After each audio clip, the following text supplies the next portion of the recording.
34. Revenge against Shechem. One day Dinah, the daughter of Jacob and Leah, went to visit some of the young women who lived in the area. But when the local prince, Shechem, son of Hamor the Hivite, saw Dinah, he seized her and raped her. But then he fell in love with her, and he tried to win her affection with tender words. He said to his father Hamor, "Get me this young girl. I want to marry her." Soon Jacob heard that Shechem had defiled his daughter Dinah. But since his sons were out in the fields herding his livestock, he said nothing until they returned. Hamor, Shechem's father, came to discuss the matter with Jacob. Meanwhile, Jacob's sons had come in from the field. As soon as they heard what had happened, they were shocked and furious that their sister had been raped. Shechem had done a disgraceful thing against Jacob's family, something that should never be done.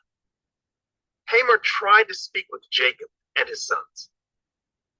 "My son Shechem is truly in love with your daughter," he said. "Please let him marry her. In fact, let's arrange other marriages too. You give us your daughters for our sons, and we will give you our daughters for your sons. And you may live among us. The land is open to you. Settle here and trade with us, and feel free to buy property in the area." Then Shechem himself spoke to Dinah's father and brothers. "Please be kind to me and let me marry her," he begged. "I will give you whatever you ask. No matter what dowry or gift you demand, I will gladly pay it. Just give me the girl as my wife." But since Shechem had defiled their sister Dinah, Jacob's sons responded deceitfully to Shechem and his father Hamor. They said to them, "We couldn't possibly allow this because you're not circumcised. It would be a disgrace for our sister to marry a man like you. But here is a solution. If every man among you will be circumcised like we are, then we will give you our daughters, and we'll take your daughters for ourselves. We will live among you and become one people. But if you don't agree to be circumcised, we will take her and be on our way." Hamor and his son Shechem agreed to their proposal. Shechem wasted no time in acting on this request, for he wanted Jacob's daughter desperately. Shechem was a highly respected member of his family, and he went with his father Hamor to present this proposal to the leaders at the town gate. "These men are our friends," they said. "Let's invite them to live here among us and trade freely. Look, the land is large enough to hold them. We can take their daughters as wives and let them marry ours. But they will consider staying here and becoming one people with us only if all of our men are circumcised just as they are. But if we do this, all their livestock and possessions will eventually be ours. Come, let's agree to their terms and let them settle here among us." So all the men in the town council agreed with Hamor and Shechem, and every male in the town was circumcised. But 3 days later, when their wounds were still sore, two of Jacob's sons, Simeon and Levi, who were Dinah's full brothers, took their swords and entered the town without opposition. Then they slaughtered every male there, including Hamor and his son Shechem. They killed them with their swords, then took Dinah from Shechem's house and returned to their camp. Meanwhile, the rest of Jacob's sons arrived, finding the men slaughtered. They plundered the town because their sister had been defiled there. They seized all the flocks and herds and donkeys, everything they could lay their hands on, both inside the town and outside in the fields. They looted all their wealth and plundered their houses. They also took all their little children and wives and led them away as captives. Afterward, Jacob said to Simeon and Levi, "You have ruined me. You've made me stink among all the people of this land, among all the Canaanites and Perizzites. We are so few that they will join forces and crush us. I will be ruined, and my entire household will be wiped out. But why should we let him treat our sister like a prostitute?" They retorted angrily. 35. Jacob's return to Bethel. Then God said to Jacob, "Get ready and move to Bethel and settle there. Build an altar there to the God who appeared to you when you fled from your brother Esau." So Jacob told everyone in his household, "Get rid of all your pagan idols, purify yourselves, and put on clean clothing. We are now going to Bethel, where I will build an altar to the God who answered my prayers when I was in distress. He has been with me wherever I have gone." So they gave Jacob all their pagan idols and earrings, and he buried them under the great tree near Shechem. As they set out, a terror from God spread over the people in all the towns of that area, so no one attacked Jacob's family. Eventually, Jacob and his household arrived at Luz, also called Bethel in Canaan. Jacob built an altar there and named the place El Bethel, which means God of Bethel, because God had appeared to him there when he was fleeing from his brother Esau. Soon after this, Rebekah's old nurse, Deborah, died. She was buried beneath the oak tree in the valley below Bethel. Ever since, the tree has been called Alam-Bakut, which means oak of weeping. Now that Jacob had returned from Paddan Aram, God appeared to him again at Bethel. God blessed him, saying, "Your name is Jacob, but you will not be called Jacob any longer. From now on, your name will be Israel." So God renamed him Israel. Then God said, "I am El Shaddai, God Almighty. Be fruitful and multiply. You will become a great nation, even many nations. Kings will be among your descendants, and I will give you the land I once gave to Abraham and Isaac. Yes, I will give it to you and your descendants after you." Then God went up to the place where he had spoken to Jacob. Jacob set up a stone pillar to mark the place where God had spoken to him. Then he poured wine over it as an offering to God and anointed the pillar with olive oil. And Jacob named the place Bethel, which means house of God, because God had spoken to him there. The deaths of Rachel and Isaac. Leaving Bethel, Jacob and his clan moved on toward Ephraim. But Rachel went into labor while they were still some distance away. Her labor pains were intense. After a very hard delivery, the midwife finally exclaimed, "Don't be afraid. You have another son." Rachel was about to die. But with her last breath, she named the baby Benoni, which means son of my sorrow. The baby's father, however, called him Benjamin, which means son of my right hand. So Rachel died and was buried on the way to Ephraim, that is Bethlehem. Jacob set up a stone monument over Rachel's grave, and it can be seen there to this day. Then Jacob traveled on and camped beyond Migdal Eder. While he was living there, Reuben had intercourse with Bilhah, his father's concubine, and Jacob soon heard about it. These are the names of the 12 sons of Jacob. The sons of Leah were Reuben, Jacob's oldest son, Simeon, Levi, Judah, Issachar, and Zebulun. The sons of Rachel were Joseph and Benjamin. The sons of Bilhah, Rachel's servant, were Dan and Naphtali. The sons of Zilpah, Leah's servant, were Gad and Asher. These are the names of the sons who were born to Jacob at Paddan Aram. So Jacob returned to his father Isaac in Mamre, which is near Kiriath Arba, now called Hebron, where Abraham and Isaac had both lived as foreigners. Isaac lived for 180 years. Then he breathed his last and died at a ripe old age, joining his ancestors in death. And his sons Esau and Jacob buried him. 36. Descendants of Esau. This is the account of the descendants of Esau, also known as Edom. Esau married 2 young women from Canaan, Ida, the daughter of Elon the Hittite, and Aholibamah, the daughter of Anah, and granddaughter of Zibeon the Hivite. He also married his cousin Basemath, who was the daughter of Ishmael and the sister of Nebael. Ida gave birth to a son named Eliphaz for Esau. Basemath gave birth to a son named Ruel. Aholibama gave birth to sons named Jeush, Jalim, and Korah. All these sons were born to Esau in the land of Canaan. Esau took his wives, his children, and his entire household, along with his livestock and cattle, all the wealth he had acquired in the land of Canaan, and moved away from his brother Jacob.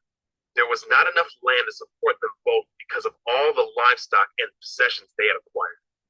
So Esau, also known as Edom, settled in the hill country of Seir. This is the account of Esau's descendants, the Edomites, who lived in the hill country of Seir. These are the names of Esau's sons: Eliphaz, the son of Esau's wife Ida, and Ruel, the son of Esau's wife Basemath. The descendants of Eliphaz were Teman, Omar, Zepho, Gatam, and Kenaz. Timnah, the concubine of Esau's son Eliphaz, gave birth to a son named Amalek. These are the descendants of Esau's wife Ida. The descendants of Ruel were Nahath, Zerah, Shammah, and Mizah. These are the descendants of Esau's wife Basemath. Esau also had sons through Aholibama, the daughter of Anah, and granddaughter of Zibeon. Their names were Jeush, Jalim, and Korah. These are the descendants of Esau who became the leaders of various clans. The descendants of Esau's oldest son, Eliphaz, became the leaders of the clans of Teman, Omar, Zepho, Kenaz, Korah, Gatam, and Amalek. These are the clan leaders in the land of Edom who descended from Eliphaz. All these were descendants of Esau's wife Ida. The descendants of Esau's son Reuel became the leaders of the clans of Nahath, Zerah, Shammah, and Mizah. These are the clan leaders in the land of Edom who descended from Reuel. All these were descendants of Esau's wife Basemath. The descendants of Esau and his wife Aholibama became the leaders of the clans of Jeush, Jalim, and Korah. These are the clan leaders who descended from Esau's wife Aholibama, the daughter of Anah. These are the clans descended from Esau, also known as Edom, identified by their clan leaders. Original peoples of Edom. These are the names of the tribes that descended from Seir, the Horite. They lived in the land of Edom: Lotan, Shobal, Zibeon, Anah, Dishon, Ezer, and Dishan. These were the Horite clan leaders, the descendants from Seir who lived in the land of Edom. The descendants of Lotan were Hori and Heman. Lotan's sister was named Timnah.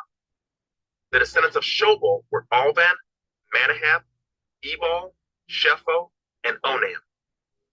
The descendants of Zibeon were Aya and Anah. This is the Anah who discovered the hot springs in the wilderness while he was grazing his father's donkeys. The descendants of Anah were his son Dishon and his daughter Aholibama. The descendants of Dishon were Hemdan, Eshban, Ithran, and Kirin. The descendants of Ezer were Bilhan, Zaavan, and Achan. The descendants of Dishan were Uz and Aran. So these were the leaders of the Horite clans: Lotan, Shobal, Zibeon, Anah, Dishon, Ezer, and Dishan. The Horite clans are named after their clan leaders who lived in the land of Seir. Rulers of Edom. These are the kings who ruled in the land of Edom before any king ruled over the Israelites. Bela, son of Beor, who ruled in Edom from his city of Dinhaba. When Bela died, Jobab, son of Zerah from Basra, became king in his place. When Jobab died, Husham from the land of the Temanites became king in his place. When Husham died, Hadad, son of Bedad, became king in his place and ruled from the city of Avon. He was the one who defeated the Midianites in the land of Moab. When Hadad died, Samlah from the city of Masrekah became king in his place. When Samlah died, Shaul from the city of Rehoboth on the river became king in his place. When Shaul died, Baal-Hanan, son of Achbor, became king in his place. When Baal-Hanan, son of Achbor, died, Hadad became king in his place and ruled from the city of Pau. His wife was Mehetabel, the daughter of Matred and granddaughter of Mezahab. These are the names of the leaders of the clans descended from Esau who lived in the places named for them: Timnah, Alva, Jephthah, Aholibamah, Elah, Pinon, Kenaz, Teman, Mibzar, Magdiel, and Iram. These are the leaders of the clans of Edom, listed according to their settlements in the land they occupied. They all descended from Esau, the ancestor of the Edomites.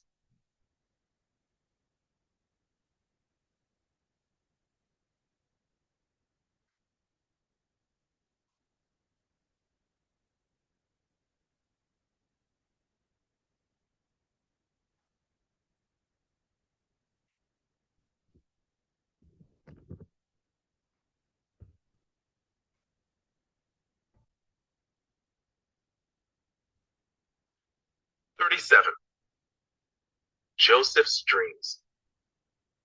So Jacob settled again in the land of Canaan, where his father had lived as a foreigner. This is the account of Jacob and his family. When Joseph was 17 years old, he often tended his father's flocks. He worked for his half-brothers, the sons of his father's wives, Bilhah and Zilpah. But Joseph reported to his father some of the bad things his brothers were doing. Jacob loved Joseph more than any of his other children because Joseph had been born to him in his old age. So one day Jacob had a special gift made for Joseph, a beautiful robe. But his brothers hated Joseph because their father loved him more than the rest of them. They couldn't say a kind word to him. One night, Joseph had a dream, and when he told his brothers about it, they hated him more than ever. "Listen to this dream," he said. "We were out in the field, tying up bundles of grain. Suddenly, my bundle stood up, and your bundles all gathered around and bowed low before mine." His brothers responded, "So you think you will be our king, do you? Do you actually think you will reign over us?" And they hated him all the more because of his dreams and the way he talked about them. Soon Joseph had another dream, and again he told his brothers about it. "Listen, I have had another dream," he said. "The sun, moon, and 11 stars bowed low before me." This time, he told the dream to his father as well as to his brothers, but his father scolded him. "What kind of dream is that?" he asked. "Will your mother and I and your brothers actually come and bow to the ground before you?" But while his brothers were jealous of Joseph, his father wondered what the dreams meant. Soon after this, Joseph's brothers went to pasture their father's flocks at Shechem. When they had been gone for some time, Jacob said to Joseph, "Your brothers are pasturing the sheep at Shechem. Get ready and I will send you to them." "I'm ready to go," Joseph replied. "Go and see how your brothers and the flocks are getting along," Jacob said. "Then come back and bring me a report." So Jacob sent him on his way, and Joseph traveled to Shechem from their home in the valley of Hebron. When he arrived there, a man from the area noticed him wandering around the countryside. "What are you looking for?" he asked. "I'm looking for my brothers," Joseph replied. "Do you know where they are pasturing their sheep?" "Yes," the man told him. "They have moved on from here, but I heard them say, 'Let's go on to Dothan.'" So Joseph followed his brothers to Dothan and found them there. Joseph sold into slavery. When Joseph's brothers saw him coming, they recognized him in the distance. As he approached, they made plans to kill him. "Here comes the dreamer," they said. "Come on, Let's kill him and throw him into one of these cisterns. We can tell our father, a wild animal has eaten him. Then we'll see what becomes of his dreams." But when Reuben heard of their scheme, he came to Joseph's rescue. "Let's not kill him," he said. "Why should we shed any blood? Let's just throw him into this empty cistern here in the wilderness. Then he'll die without our laying a hand on him." Reuben was secretly planning to rescue Joseph and return him to his father. So when Joseph arrived, his brothers ripped off the beautiful robe he was wearing. Then they grabbed him and threw him into the cistern. Now the cistern was empty. There was no water in it. Then, just as they were sitting down to eat, they looked up and saw a caravan of camels in the distance coming toward them. It was a group of Ishmaelite traders taking a load of gum, balm, and aromatic resin from Gilead down to Egypt. Judah said to his brothers, "What will we gain by killing our brother? We'd have to cover up the crime. Instead of hurting him, let's sell him to those Ishmaelite traders. After all, he is our brother, our own flesh and blood." And his brothers agreed. So when the Ishmaelites, who were Midianite traders, came by, Joseph's brothers pulled him out of the cistern and sold him to them for 20 pieces of silver. And the traders took him to Egypt. Sometime later, Reuben returned to get Joseph out of the cistern. When he discovered that Joseph was missing, he tore his clothes in grief.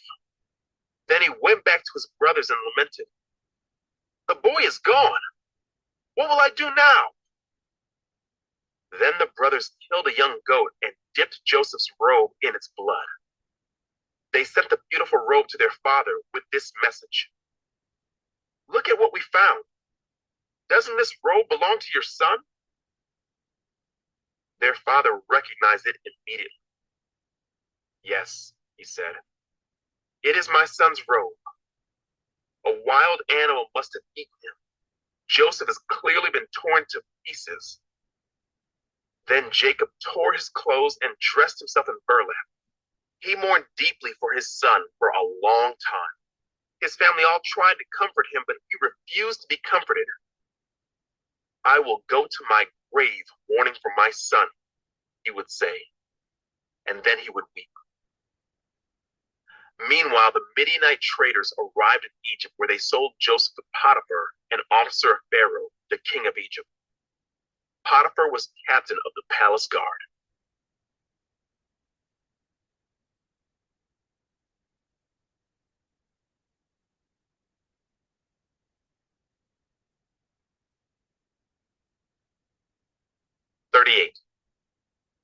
Judah and Tamar.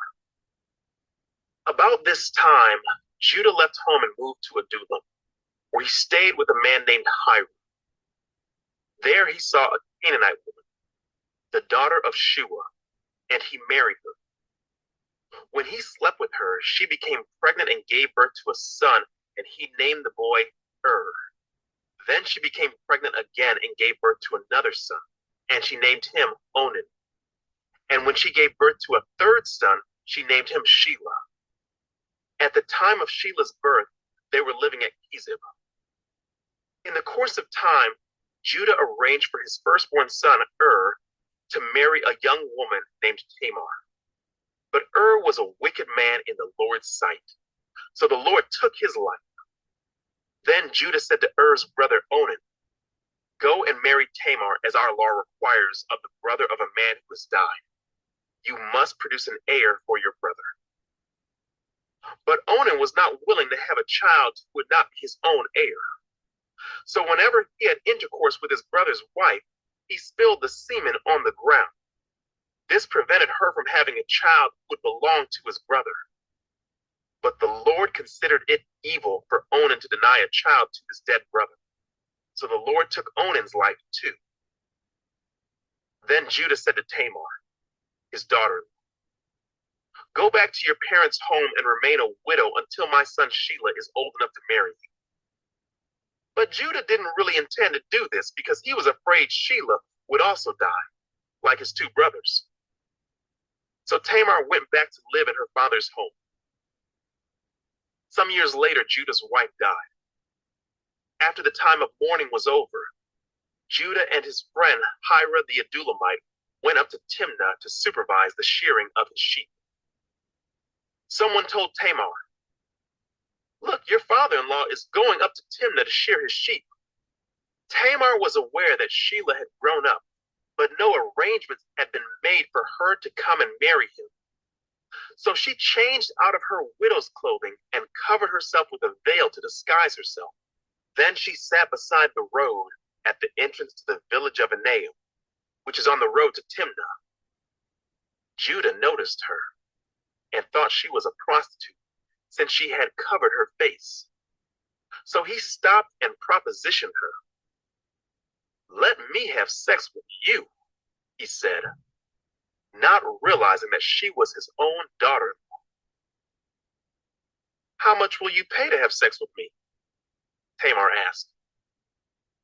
"I'll send you a young goat for my flock," Judah promised. "But what will you give me to guarantee that you will send the goat?" she asked. "What kind of guarantee do you want?" he replied. She answered, "Leave me your identification seal and its cord, and the walking stick you are carrying." So Judah gave them to her. Then he had intercourse with her, and she became pregnant. Afterwards, she went back home, took off her veil, and put on her widow's clothing as usual. Later, Judah asked his friend Hira the Adullamite to take the young goat to the woman and to pick up the things he had given her as his guarantee. But Hira couldn't find her. So he asked the men who lived there, "Where can I find the shrine prostitute who was sitting beside the road at the entrance to Enaim?" "We've never had a shrine prostitute here," they replied. So Hira returned to Judah and told him, "I couldn't find her anywhere, and the men of the village claim they've never had a shrine prostitute there." "Then let her keep the things I gave her," Judah said. "I sent the young goat as we agreed, but you couldn't find her. We'd be the laughingstock of the village if we went back again to look for her." About 3 months later, Judah was told, "Tamar, your daughter-in-law, has acted like a prostitute, and now because of this, she's pregnant. Bring her out and let her be burned," Judah demanded. But as they were taking her out to kill her, she sent this message to her father-in-law: "The man who owns these things made me pregnant. Look closely. Whose seal and cord and walking stick are these?" Judah recognized them immediately and said, "She is more righteous than I am, because I didn't arrange for her to marry my son Shelah." And Judah never slept with Tamar again. When the time came for Tamar to give birth, it was discovered that she was carrying twins. While she was in labor, one of the babies reached out his hand. The midwife grabbed it and tied a scarlet string around the child's wrist, announcing, "This one came out first." But then he pulled back his hand, and out came his brother. "What?" the midwife exclaimed. "How did you break out first?" So he was named Perez. Then the baby with the scarlet string on his wrist was born, and he was named Zerah.